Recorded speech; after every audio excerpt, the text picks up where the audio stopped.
এই যে ISF CPM এদেরকে বলবো যে আগে আপনারা বিধানসভাতে আছেন, বিধানসভাতে এসে আগে বিরোধী দল হিসেবে আসুন। দিল্লি अभी बहुत दूर है। বসে বসে বলছে না যে ভাঙড়ে খেলা হবে, আইএসএফ বলছে ভাঙড়ে খেলা ঘুরিয়ে দেব, বিজেপি বলছে এবার তো আমরা নাকি ভাঙড়ে, আর সিপিএম আর কিছু বলছে না, ঘুমিয়ে পড়েছে।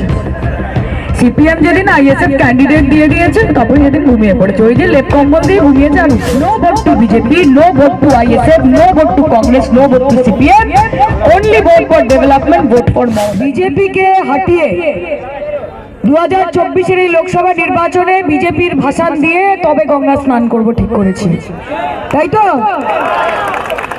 অনেক বড় বড় কথা অনেকে বলেছে। ভাঙড়ের মানুষকে শুধু এটা বলতে চাই, যেই বিধায়ককে নির্বাচিত করেছিলেন তাকে কতবার পাশে পেয়েছে, কতবার পাশে পেয়েছেন আমি আপনাদের কাছে জানতে চাই।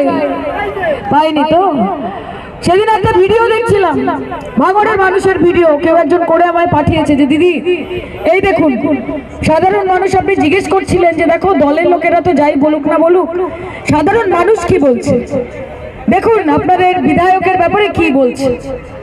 সেখানে প্রত্যেকটি মানুষ বলছে যে 3 বছরের চোখের দেখা দেখিনি, তারা বলছে একটা উন্নয়নের কাজ হয়নি, শুধু হিংসা, শুধু গুন্ডামি, শুধু মাস্তানি, শুধু ভয় দেখানোর কথাবার্তা, শুধু মানুষের মধ্যে মানুষের বিভেদ ঘটানো, লড়িয়ে দেওয়া, এবং সব থেকে বড় কথা যেটা শওকত ভাই বললেন যে আজকে বিজেপির সঙ্গে সেটিং করে বিজেপির কাছ থেকে কেন্দ্রীয় বাহিনী নিয়ে নিজের সুরক্ষিত থাকার একটা প্রকল্প। কিন্তু মানুষ কোথায় যাবে? আজকে মানুষ বিপদে পড়লে এই নেতাদের কিন্তু দেখতে পাবেন না।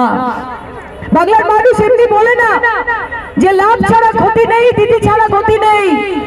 তারা এই জন্য বলে কারণ শীত গ্রীষ্ম বর্ষা মমতা বন্দ্যোপাধ্যায়, তৃণমূল কংগ্রেস সাধারণ মানুষের ভরসা, সেই জন্য বলে।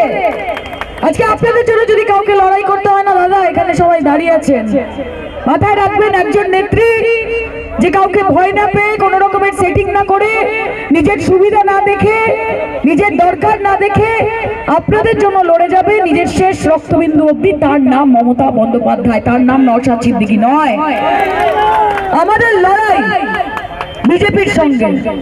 এই যে আইএসএফ সিপিএম এদেরকে বলবো যে আগে আপনারা বিধানসভা। আপনার শখের গাড়িটি আপনি সার্ভিস করতে চান, চলে আসুন A to Z কার শোরুমে। সব ধরনের 4 হুইলার, আধুনিক উন্নত মেশিন সহ অভিজ্ঞ মিস্ত্রি দ্বারা পালিশ করানো হয়। কলকাতা বা নিউ টাউনে থেকে কম খরচে সার্ভিস করতে পারবেন। ঠিকানা ভাঙড়ে Hatishala 6 lane K1 bus stand. যোগাযোগ 9832362414 নম্বরে। বিধানসভাতে এসে আগে বিরোধী দল হিসেবে আসুন।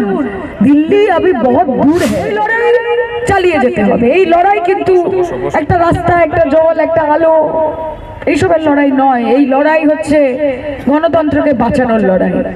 এই লড়াই হচ্ছে সংবিধানকে সুরক্ষিত রাখার লড়াই। ভাই আগের দিন তোমাদেরকে আমি বলেছিলাম যে আগামীতে তোমরা কি খাবে, তোমরা কি পড়বে, তোমরা কার সঙ্গে মেলামেশা করবে, তোমার বন্ধু কে হবে, তোমার প্রতিবেশী কে হবে।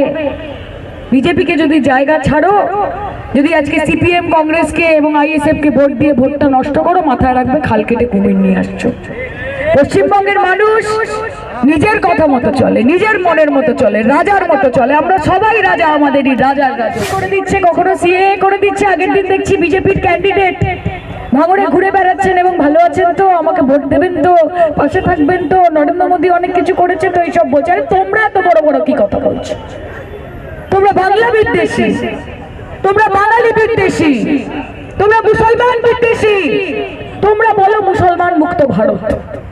আর এখন যখন ভোট এসেছে তখন হাত জোর জোর করে করে যাচ্ছেন আর বলছেন নরেন্দ্র মোদীকে ভোটটা দেবেন। লজ্জা লাগে না? চাই पे शुरू हुई थी सरकार, गाय पे अटक गए, विकास के पापा रास्ते में भटक गए। कि चाय पे शुरू हुई थी सरकार, गाय पे अटक गए, विकास के पापा रास्ते में भटक गए। बेटियां दगा खा रही है, बेटे धोखा खा रहे हैं, मजदूर गोली खा रहा है, किसान जहर खा रहा है। कौन कहता है नरेंद्र मोदी के राज में भारत हमारा भूखा मर रहा है? सब तो खा रहे हैं ना कुछ ना कुछ। যদি কেউ লড়াই করে তার নাম মমতা ব্যানার্জি, তার নাম অভিষেক ব্যানার্জি, তার নাম শওকত মোল্লা। এবং আমাকে যদি সুযোগ দেন, আমি কথা দিচ্ছি 5 বছর পরে সায়নী ঘোষের জন্য এত ঘাম ফেলে শওকত মোল্লাকে মিছিল করতে হবে না, এমনি কাজ করে আপনাদের মনে জায়গা বানিয়ে। দূর থেকে বসে বসে বলছে না যে ভাঙড়ে খেলা হবে, আইএসএফ বলছে ভাঙড়ে খেলা ঘুরিয়ে দেব, বিজেপি বলছে এবার তো আমরা নাকি ভাঙড়ে, আর সিপিএম আর কিছু বলছে না, ঘুমিয়ে পড়েছে। সিপিএম যেদিন আইএসএফ ক্যান্ডিডেট দিয়ে দিয়েছে তারপরে যেদিন ঘুমিয়ে পড়েছে, ওই যে লেপ কম্বল দিয়ে ঘুমিয়েছে আর উঠতে পারছে। No vote to BJP, no vote to ISF, no vote to Congress, no vote to CPM, only vote for development, vote for Mamata Di.